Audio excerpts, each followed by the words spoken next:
السلام علیکم۔ آپ کے مسائل کا روحانی حل میں خوش آمدید۔ آج ہم اسماء الہی میں سے ایک اسم کی بات کریں گے۔ چونکہ آج کل کے حالات، خاص کر ہمارے ملک پاکستان کے حالات، بلکہ پوری دنیا ہی کے حالات، ایسے مشکل دور سے ہم لوگ گزر رہے ہیں کہ تمنگری ہمیں حاصل نہیں ہے، ہمیں مالی وسعت حاصل نہیں ہے، ہر شخص مشکلات اور پریشانیوں کا شکار ہے۔ تو اس حوالے سے سوچا کہ کچھ ذکر اذکار ایسے دیکھے جائیں کہ جس سے ہمیں مالی وسعت حاصل ہو، ہمارے معاملات جو ہیں وہ اللہ پاک سدھار دیں۔ اس کے غیبی خزانوں میں تو کسی چیز کی کمی نہیں ہے۔ پھر وہی بات جو میں ہمیشہ کہتا ہوں کہ ہمارے مانگنے میں کمی رہ جاتی ہے، چونکہ ہم دعائیں پڑھتے ہیں، مانگتے نہیں ہیں۔ اللہ پاک فرماتے ہیں نا، مجھ سے مانگو میں تمہاری دعاؤں کو قبول کروں گا۔ وقال ربکم ادعونی استجب لکم۔ جب وہ فرما رہا ہے تو وہ کیوں نہیں قبول کرے گا؟ لیکن ہم دعائیں مانگتے نہیں ہیں۔ بہرحال ہم آتے ہیں اپنے مقصد کی طرف۔ آج کا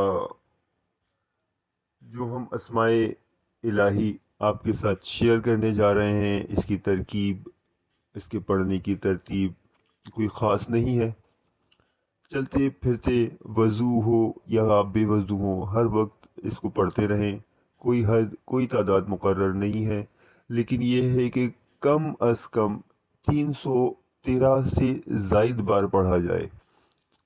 کثرت سے پڑھنے میں شمار کیا جائے گا۔ پھر اس کا جو کثرت، علماء نے کثرت سے پڑھنے کا جو عمل کی تعبیر کی ہے، جو اس کی تشریح کی ہے، وہ یہ ہے کہ 313 سے زائد بار اگر پڑھا جائے گا تو پھر وہ کثرت میں شمار ہوگا۔ تو کثرت سے اس اسم کو پڑھنا ہے۔ یہ اسم ہے یا مالک ذو الجلال والاکرام، یا مالک ذو الجلال والاکرام، یا مالک ذو الجلال والاکرام۔ اس کا ذکر کرنا ہے اور کرتے رہنا ہے، اٹھتے بیٹھتے چلتے پھرتے کام کرتے ہوئے، سفر میں، خضر میں، جس وقت بھی آپ کو موقع لگے اس کو پڑھتے رہیں۔ اچھا، زیادہ بہتر یہ ہوتا ہے کہ آپ